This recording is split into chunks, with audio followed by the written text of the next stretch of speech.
Tak milí přátelé, já vás všechny zdravím. V uplynulých dnech jsme zažili a oslavili Vánoce a já doufám, že jste si je taky užili v klidu a míru se svými blízkými a že to byl pro vás fajn čas. A letos bych chtěl navázat na loňskou tradici, dodatečně připojit k vánočním svátkům takovou postvánoční úvahu, takové dodatečné ohlédnutí. V loni se to ohlédnutí týkalo světla a letos bych se rád spolu s vámi zamyslel nad tím, že Bůh k nám přišel jako dítě. Ale protože méně někdy více, tak jsem svoji původně delší úvahu, která měla 3 části, nebo má 3 části, rozdělil na 3 díly, na taková 3 ohlédnutí. A dnes bych se rád spolu s vámi ohlédl poprvé. Jeden náš kamarád je voják z povolání. Já si vzpomínám na svou krátkou vojenskou éru. Bylo to ve 2. ročníku vysoké školy, kde jsme povinně museli projít vojenskou katedrou. A když jsme ji prošli, tak potom kdybychom ji prošli, my jsme ji neprošli, protože přišla sametová revoluce, ale kdybychom ji prošli, tak bychom jako apsíci šli na povinnou vojnu jenom na rok. Na rozdíl od ostatních branců, kluků, kteří chodili na roky 2. Tak to se prostě vyplatilo. Nicméně ty časy na té vojenské katedře nebyly nic jednoduchého. A já jsem se setkával s vojáky z povolání z pozice vojína. A věřte, setkání to příjemná nebyla. Důstojníci na nás byli hodně tvrdí a sebemenší maličkost, jako třeba rozepnutý knoflík nebo neoholení, nám neodpustili. A většinu času na nás nemluvili, ale řvali. A náš kamarád, voják z povolání, je velice fajn člověk, je velice milý, máme ho rádi, je nám s ním dobře. A je to takový ohromný kontrast oproti těm vojákům z povolání, které jsem zažil jako student vojín.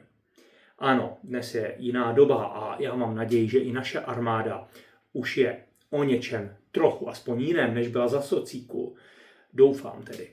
Nicméně pořád platí, že je rozdíl, jestli se s vojákem z povolání setkáváte jako kamarádi, neformálně, nebo jako vojín na cvičišti v uniformě. Prostě záleží na tom, z jaké strany se vám ten dotyčný představí. Jestli z titulu své hodnosti a tím pádem i moci, anebo jestli hodnost spolu s uniformou odloží a přijde k vám jako kamarád. Bůh k nám přišel jako dítě. Přemýšlejte o tom. Mohl přijít jako král a pán, s plnou autoritou,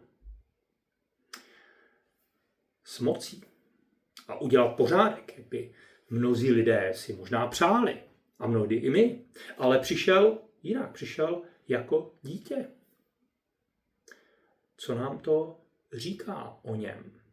Proč se tak rozhodl? Na první pohled nevýhodně. Co z toho si můžeme vzít případně do praktického života my? Jistě znáte indiánské úsloví, že člověka nepoznáš, dokud měsíc nechodíš v jeho mokasínech. Jinými slovy, těžko někomu opravdu porozumíme, pokud si alespoň částečně neprojdeme tím, čím prochází on. A to je ta první věc, kterou chci dnes říct. Díky tomu, že Bůh přišel jako dítě, nám opravdu rozumí. Bůh totiž chodil v našich mokasínech. Již vzpomenutý kamarád voják říkal, že když se dostanete poprvé do volné palby a jste v potenciálním ohrožení života, tak přes veškerou přípravu a průpravu a výcvik jste v tu chvíli prostě ochromeni strachem. No, on to říkal trošku jinak, ale to nemůžu citovat. Prostě dokud to nezažijete, nedokážete si to představit. A podobně těžko se například žijeme do pocitů člověka, který třeba vážně onemocněl, pokud jsme to nezažili. Jenomže pokud jsme něčím takovým prošli, pak můžeme říct, hele, Myslím, že ti rozumím. Zažil jsem to taky. Asi vím, jak ti je. Bůh se narodil jako dítě a prožil si život tady s námi.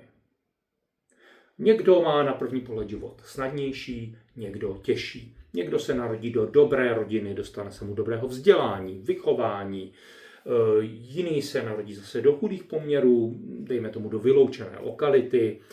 A jeho život pravděpodobně bude dost jiný než ten život prvně zmíněný. Nicméně oba, jak jeden, tak druhý, si projdou tím, čemu nikdo neujde. A co k životu neodmyslitelně patří. Oba zažijí strach, zklamání, samotu, obavy, křivdu, nedorozumění, nespravedlnost. A to jsou věci, které k životu prostě tady patří. A nevyhnou se vůbec nikomu. A Bůh se narodil jako dítě a prožil svůj život zde. A navíc ho prožil ještě v chudších poměrech než my, daleko chudších a daleko nestabilnějších poměrů. My žijeme v nestabilní době. Nicméně situace v římské provinci Palestina, kde Ježíš vyrůstal a žil, byla ještě mnohem nestabilnější. Ta provincie tím byla i nechvalně známá po celé římské říši. Tím, že se narodil jako dítě, nám Bůh zkrátka chce říci: hele lidi, já vám rozumím. Já jsem si prošel tím, čím si procházíte. A čím procházíš i právě ty. Zažil jsem samotu, zažil jsem neporozumění, zažil jsem úzkost, zažil jsem křivdu, zažil jsem zradu, zažil jsem nespravedlnost. Každý z nás má hlubokou potřebu porozumění. A dovolte mi zdůraznit a říct jedno. Tuto potřebu nemůže naplnit žádný člověk. Někdy s tímhle očekáváním lidi vstupují do vztahu. Doufají, že jejich partner jim bude naprosto rozumět. Když se tak nestane, jsou zklamaní a někdy to neskončí dobře, ten vztah. Řada z nás se zklamala ve svém příteli, kterému jsme důvěřovali.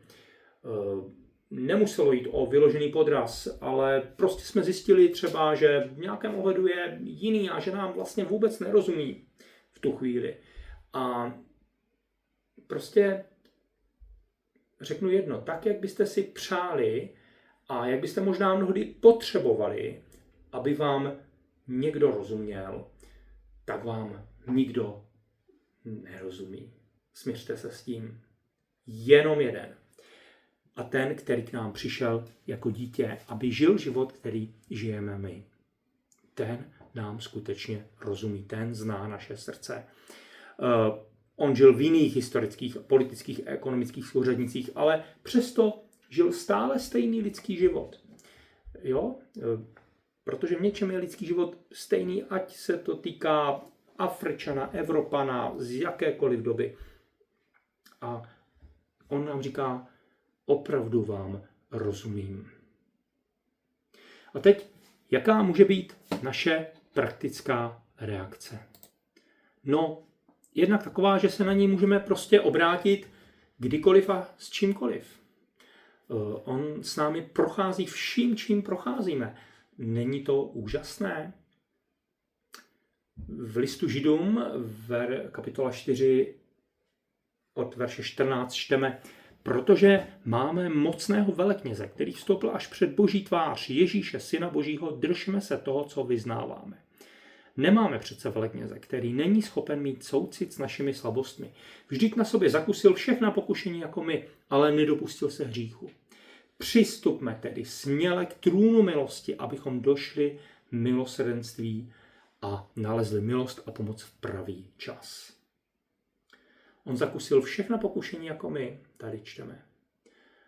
My někdy, když zakoušíme pokušení, tak cítíme provinění, znáte to. Ale pokušení ke zlému ještě není to zlé, ještě to není zlo, to ještě není hřích. Hřích je, když pokušení dokonáme a realizujeme, když ho následujeme. Ale pokušení zakusil i sám Ježíš. A proto nám rozumí a jak jsme četli, má soucit s našimi slabostmi. Není to úžasné, že král vesmíru má soucit i s mými, i s tvými slabostmi? Že nám skutečně rozumí? Že nám rozumí i v oblastech, za něž se spíš stydíme? A proto nás Boží slovo povzbuzuje, přistupme směle k trůnu milosti. Všimněte si, k trůnu milosti.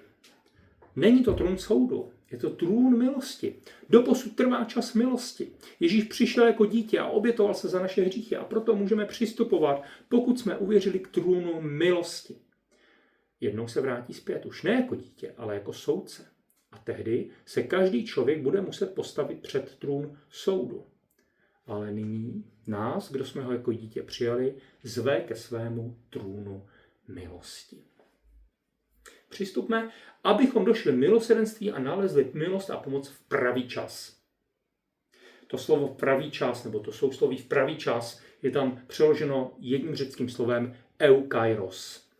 Kořenem je známé slovo kairos a dalo by se přiložit jako včasný, příhodný, dobře načasovaný, vhodný nebo v času nouze. Jinými slovy, právě tehdy, když to potřebujeme, právě tehdy, když je ten čas příhodný, ten čas kairos, když je ten čas nouze, ten pravý čas má pro nás vhodnou pomoc, když to opravdu potřebujeme. Možná tehdy, když přítel na nás čas nemá, možná tehdy, když nám partner nerozumí, nebo nám nerozumí rodiče nebo naše děti, ale on má tu pomoc ten pravý čas. Zítra se ohlédneme podruhé a tak mám pro vás do té doby malý domácí úkol. Zkuste si říci, kde prožíváte momentálně potřebu jakékoliv pomoci. Může to být i na první pohled drobnost. Třeba máte pocit, že jste na něco sami, že na něco nestačíte. Je vám v tom těžko, když si na to vzpomenete. Zkuste si to teď na chvilku vybavit a pak mu poděkujte. Děkuji ti, Ježíši, že ty mi rozumíš. Děkuji ti, že ty jsi v tom se mnou. Že nic necítíte? Že nic nevidíte? No jasně, tak na to potřebujete víru. Bez víry to nejde. Písmo říká, že bez víry není možné líbit se Bohu. Kdo k němu přestupuje, musí věřit, že Bůh je a že se odměňuje těm, kdo ho hledají. Ale pokud uvěříte, můžete si být jistí, že jeho odměnu také zakusíte. Prostě to funguje. Zkuste to s Bohem. Zkuste tohle, mohli bychom říct, duchovní cvičení, praktikovat vždy, když budete potřebovat nějakou potřebu. Zkuste prostě nejprve jít za ním. A potom klidně udělejte nějaké praktické kroky, to je v pořádku, ale zkuste nejdřív se obrátit na něho. Tak vám přeji krásný den a samozřejmě celý nový rok. Ať vás provází požehnání a především živá přítomnost toho, který ač Pán a Král, tak k nám přišel jako dítě, aby byl ve všem s námi. A zítra nebo někdy příště se budu těšit na ohlédnutí druhé.